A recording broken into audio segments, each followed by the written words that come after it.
সুতরাং এত কিছু বিষয় আছে, সে বিষয়টার ওই দুটি লাইন বিক্ষিপ্ত ভাবে তুলে নিয়ে যে শেখ হাসিনাকে রাজনীতি করতে দেওয়া হবে না। ঘটনা তো তিনি রাজনীতি করছেন না, আমি তো ভারতীয় হিসেবে বলছি, শেখ হাসিনা তো রাজনীতি করছেন না। হঠাৎ কেন রাজনীতি করতে দেওয়াতে নিয়ে এত মাথা ব্যথা কেন বাংলাদেশিদের? তার কারণ হচ্ছে তিনি তো ভারত সরকারই তো বলেছে তিনি রাজনীতি করছেন না, আপনারা যারা দেখছেন গণমাধ্যমে বলছে। আজকে ভারত সরকার যদি ধরুন এপি রয়টার্স কে বলবে ধমক দিয়ে তুমি শেখ হাসিনার খবর ছাপবে না, পরের দিন তো সেই খবরটাই রয়টার্স ছাড়বে যে ভারত আমাকে হুমকি দিয়েছে। তিস্তার ব্যাপারে পরিষ্কারভাবে কোনো সহমত নেই, পরিষ্কার সেখানে বলা আছে যে এটাতে সম্ভব নয় আপাতত করা, এখন করা যাবে না আর কি। সীমান্ত সমস্যা, বর্ডার হাট গুলো নিয়ে আলোচনা করা, বাণিজ্য বৃদ্ধি করা, কিন্তু একই সঙ্গে বলা আছে ওই রিপোর্টে যে বাংলাদেশে সম্প্রতি যে ভারত বিরোধী উগ্র প্রচার হচ্ছে এটা রুখতে পররাষ্ট্র মন্ত্রণালয় কি ব্যবস্থা নিয়েছে।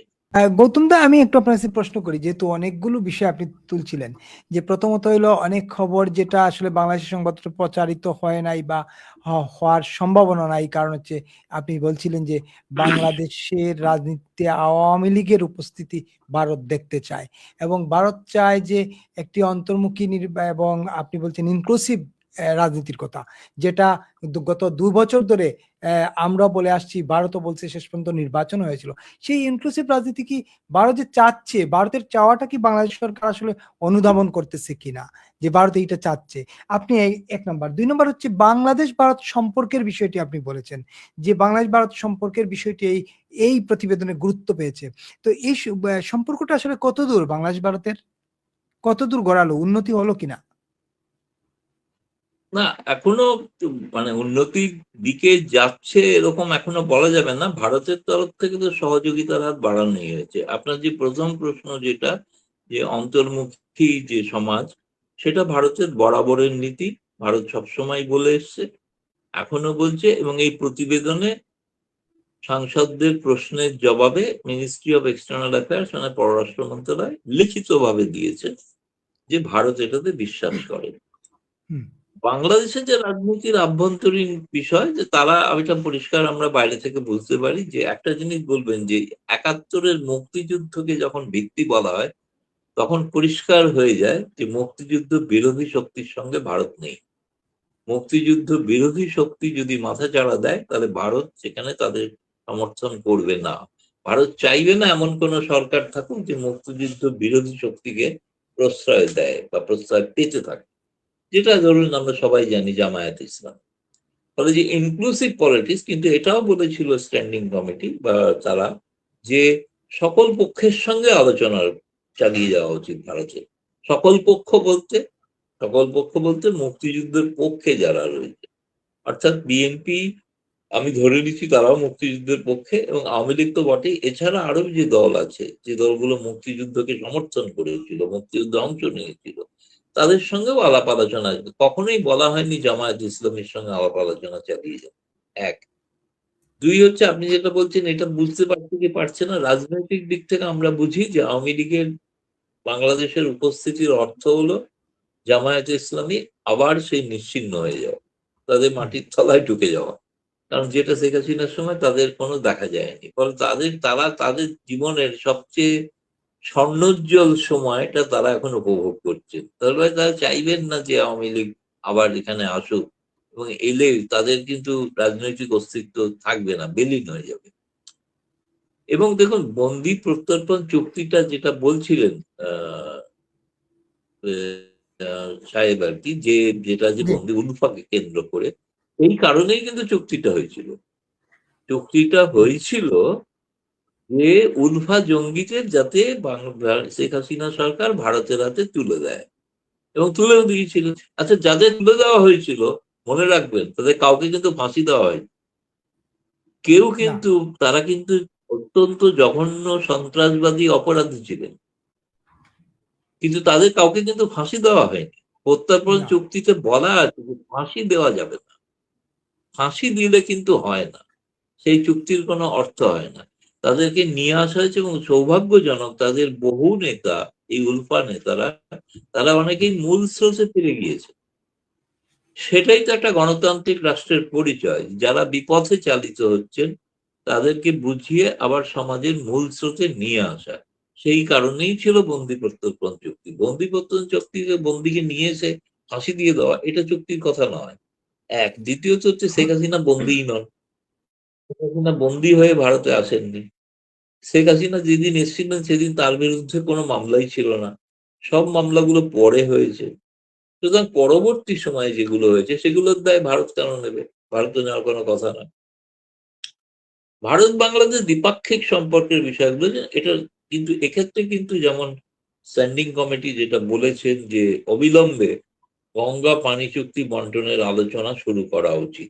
এটা অনেক দেরি হয়ে গেছে এবং তারা চান যে এক্ষেত্রে পশ্চিমবঙ্গ বিহার দুটি রাজ্যের স্বার্থ দেখেই যেন এই আলোচনাটা হয় এবং আলোচনাটা নিষ্পত্তি হয়। এবং তার উত্তরে পররাষ্ট্র মন্ত্রণালয় জানিয়েছেন যে খুব শীঘ্রই এ ব্যাপারে একটি বৈঠক অনুষ্ঠিত হতে পারে তারা জানিয়েছেন। দ্বিতীয়ত, দুই দেশের পার্লামেন্টের মধ্যে সম্পর্ক তৈরি করা, যাতে তারা একে অপরকে বুঝতে পারেন বা একে অপরের সমস্যাগুলো তুলতে পারেন, সেই সাংসদ বিনিময়ে সেটার কথা বলা হয়েছে, সেটাতেও ভারত সরকার সহমতি দিয়েছেন। তিস্তার ব্যাপারে পরিষ্কারভাবে কোনো সহমত নেই। পরিষ্কার সেখানে বলা আছে যে এটাতে সম্ভব নয় আপাতত করা, এখন করা যাবে না আর কি। সীমান্ত সমস্যা, বর্ডার হাট গুলো নিয়ে আলোচনা করা, বাণিজ্য বৃদ্ধি করা, কিন্তু একই সঙ্গে বলা আছে ওই রিপোর্টে যে বাংলাদেশে সম্প্রতি যে ভারত বিরোধী উগ্র প্রচার হচ্ছে এটা রুখতে পররাষ্ট্র মন্ত্রণালয় কি ব্যবস্থা নিয়েছে। পররাষ্ট্র মন্ত্রণালয় বলছেন যে আমরা বিভিন্ন লোকের সঙ্গে আলাপ আলোচনা করছি, এমনকি বারবার দুদফায় আমরা বাংলাদেশের একদল সাংবাদিককে ভারত সফর করিয়ে তাদেরকে আমরা বুঝিয়েছি যে ভারত কি চায়। ভারত প্রতিবেশীর সঙ্গে ঝগড়া করে থাকতে চায় না, তাই না? এবার দ্বিতীয়ত হচ্ছে যে তখন বলা হচ্ছে যে তার সঙ্গে এটাও এই রিপোর্টে এটাও আছে চীনের প্রভাব বৃদ্ধি, সে ব্যাপারে উদ্বেগ আছে। সুতরাং এত কিছু বিষয় আছে, সে বিষয়টার ওই দুটি লাইন বিক্ষিপ্ত ভাবে তুলে নিয়ে যে শেখ হাসিনাকে রাজনীতি করতে দেওয়া হবে না, ঘটনা তো তিনি রাজনীতি করছেন না। আমি তো ভারতীয় হিসেবে বলছি শেখ হাসিনা তো রাজনীতি করছেন না। হঠাৎ কেন রাজনীতি করতে দেওয়াতে নিয়ে এত মাথা ব্যথা কেন বাংলাদেশিদের? তার কারণ হচ্ছে তিনি তো ভারত সরকারই তো বলেছে তিনি রাজনীতি করছেন না। আপনারা যারা দেখছেন গণমাধ্যমে বলছে। বাংলাদেশে যেরকম আজকে বললেন স্যার সার্জিয়াই গোরের সঙ্গে দীনেশ ত্রিবেদীর বৈঠক হয়েছে, আপনাদের নিউজ এজেন্সি ইউএনবি খবর করেছে। সেই খবর বাংলাদেশের মেইন স্রোতের মেইন কাগজ তারা ছাপতে ভয় পাচ্ছে, তাদের উপর চাপ আছে। আপনি খুলে দেখুন প্রথম আলো, ডেইলি স্টারে কোথাও নাই। তারা তো কোথাও নাই, সংবাদপত্রের স্বাধীনতা নিয়ে সোচ্চার। কোথাও নাই। কয়েকদিন আগে তো সেই কাগজের সম্পাদক দিল্লি এসেছিলেন। দিল্লি এসে এক আন্তর্জাতিক ভারতীয় গণমাধ্যমের সঙ্গে আলোচনায় তিনি তো সেখানে বিশাল ভাষণ দিয়েছিলেন কিভাবে বাংলাদেশের সাংবাদিকের নিরপেক্ষতা থাকা উচিত। কিন্তু তার নিজের দেশে ফিরে যাওয়ার পর তিনি কিন্তু এই সার্জেই গৌর আর দীনেশ ত্রিবেদীর বৈঠক ছাপতে সাহস করছেন না। কেমন নিরপেক্ষতায় তিনি বিশ্বাসী এই ভদ্রলোক? তিনি নাকি বিরাট চ্যাম্পিয়ন সাংবাদিক স্বাধীনতা। এই তো হচ্ছে অবস্থা। একটি মেইন স্ট্রিম কাগজ ছাপতে পারছে না। ছোট ছোট কিছু কিছু ছেপেছে, আমি শুনেছি বাংলা ট্রিবিউন ছেপেছে, আরো কেউ কেউ ছাপছে হয়তো। আপনাদের এজেন্সির খবর আপনারা ছাপতে পারছেন না। ইউএনবি তো একটা প্রসিদ্ধযশা ক্রেডিবল রাইট। নিউজ সোর্স, তাই না? তাদের সংবাদই ছাপা হচ্ছে না। তো সেক্ষেত্রে তো এই যে আমি কথাগুলো বললাম, এই রিপোর্টটা গোটাটা যদি আমি পাঠিয়ে দিই, আর পড়ার জন্য আমার অনুরোধ থাকবে আমি বিপুল ভাইকেই পাঠিয়ে দেবো।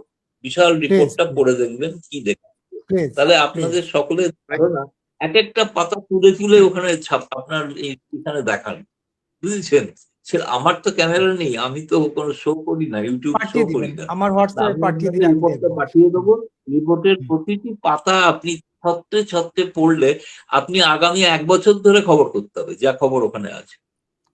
এখানে যেহেতু শেখ হাসিনা অবস্থান করছেন, সঙ্গত কারণে তিনি দেশে হয়তো তার নেতাকর্মীদের সঙ্গে কথা বলেন এবং ইন্টারন্যাশনাল মিডিয়ায় তিনি কথা বলেন। আপনি বলছিলেন ইন্টারন্যাশনাল মিডিয়ায় কথা বলতে ভারত সরকার তাকে বাধা দিতে পারে না। ভারতের সংবিধান সেটা কোনোভাবেই সমর্থন করে না। আপনাদের ওখানে মিডিয়াকে বারণ করা হয়।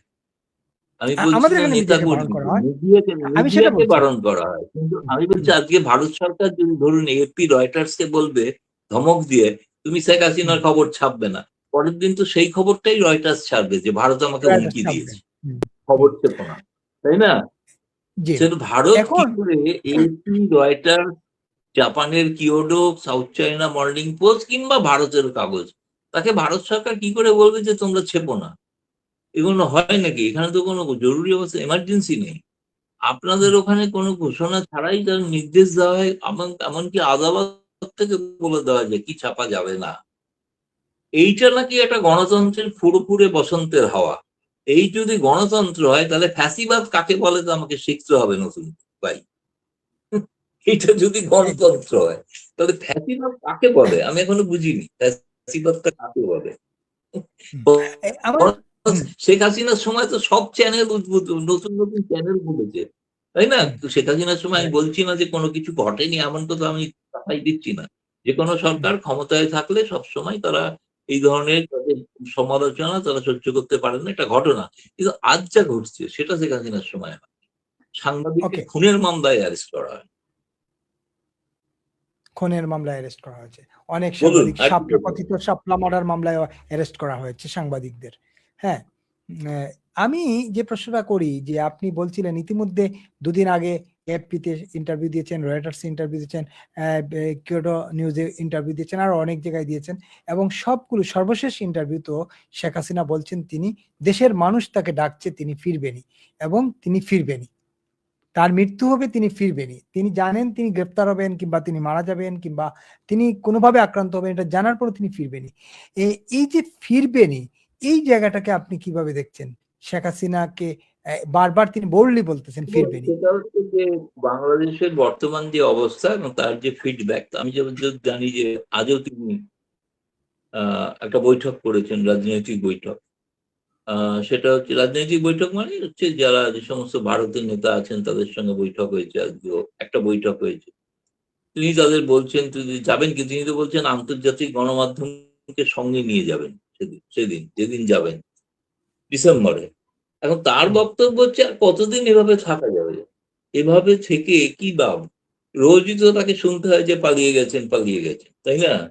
তো তিনি বলেন যা হওয়ার হবে, আমার তো বয়স হয়েছে, যা হওয়ার হবে, দেখি আমাকে ফাঁসি কি করে দেয়, দেখি আমাকে হত্যা কি করে করে, আমি তো দেখতে চাই।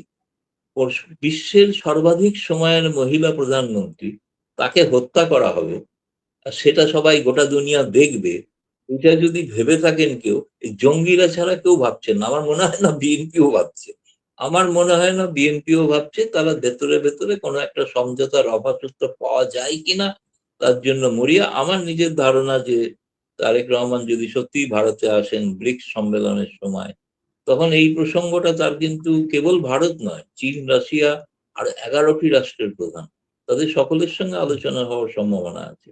ফলে তারা তাদের সঙ্গে আলোচনায় ভারত মানে সেই সব দেশের সঙ্গে বাংলাদেশের সহযোগিতার বিষয় ছাড়াও সেই দেশের রাজনৈতিক প্রেক্ষাপটটাও আলোচনার টেবিলে থাকবে। ফলে সেটা যখন ভারতে আলোচনা করবো, ফলে তারপরে সেপ্টেম্বরের পরে হয়তো একটা মনে হয় বোঝা যেতে পারে যে তার কিন্তু তারপরে তারেক রহমান এই প্রথম জাতিসংঘে যাচ্ছেন। তিনি জাতিসংঘে গিয়ে ঘোষণা দেবেন যে আমি একজন মহিলা প্রধানমন্ত্রীকে ফাঁসি দেব, সেই মঞ্চ থেকে বলবেন, যেটা শান্তির মঞ্চ, সেখান থেকে তিনি বলবেন আমার ফাঁসি দিতে হবে কারণ একজন ফ্যাসিস্টকে ফাঁসি দিচ্ছি। তো ফ্যাসিস্ট শব্দটা সম্পর্কে তো তার কাছে তো পাল্টা প্রশ্ন হবে। আমি জানি না, আপনাদের প্রত্যেককে আরেকটা অনুরোধ করব, সেটা হচ্ছে যদি না পেয়ে থাকেন, এটা সকলেই অ্যাভেলেবেল, সেটা হচ্ছে ভলকার টুর্কের যে রিপোর্টটা, যে রিপোর্টে ওই তথাকথিত 1415 কথা বলেছিল, আসলে বাংলাদেশ সরকারই বলেছিল 838। তার মধ্যে তো এমন অনেকে আছে তারা আবার ফিরে এসেছে, নিচে এসে বলছেন আমি মরিনি, ফিরে আসি, সংখ্যাটা আরো কম। ধরে নিচ্ছি যে সংখ্যাটাই হোক, সেই রিপোর্টের 75 থেকে 80 নম্বর কথা যদি পড়েন, সেখানে লেখা আছে যদি আমাদের এই রিপোর্টের ভিত্তিতে কাউকে ফাঁসি দেওয়া হয় তাহলে জাতিসংঘ সেই তদন্তের সঙ্গে নেই। যদি এই বিচার ব্যবস্থা আইসিটি ট্রাইব্যুনাল সেটা যদি প্রশ্নবিদ্ধ হয় তাহলে জাতিসংঘ এর মধ্যে নেয়, এটা লেখা আছে ওই রিপোর্টে, অথচ সেই রিপোর্টটাকে ভিত্তি করে কিন্তু ফাঁসি দেওয়া হয়েছে। তবে কি হাস্যকর কারণ এবং রায় হয়েছে ফাঁসির। আপনি কি নিজে কোনো রায়টা দেখেছেন?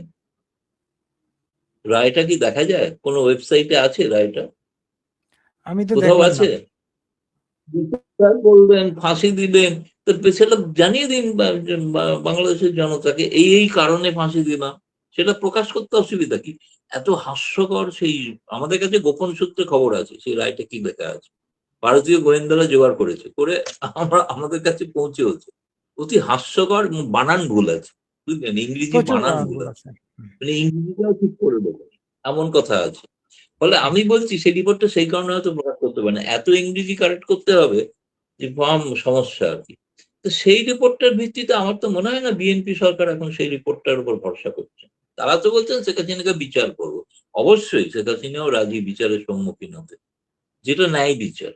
তাকে উপযুক্ত তার আইনজীবী দিতে হবে যাতে তিনি সে থাকবেন। এর আগে কি হয়েছে, যিনি বিচারক, যিনি প্রসিকিউটর, যিনি সরকারি কৌঁসুলি, যিনি মানে অভিযুক্তের আসামি, সব এক দলের, সবাই জামায়াত ইসলাম। এরকম বিচার, এটাকেই বোধহয় ক্যাঙ্গারু কোর্ট বলা হয় আমার মনে হয়। ক্যাঙ্গারু কোর্ট, সেটা আমার মনে হয় বাংলাদেশের মানুষ আসলে বুঝে গেছে মমতা। কিন্তু যেটা শেষ কথা, শেখ হাসিনা যাচ্ছেন, একটা ঘটনা তিনি ঘোষণা করেছেন যখন, তখন তিনি যাবেন।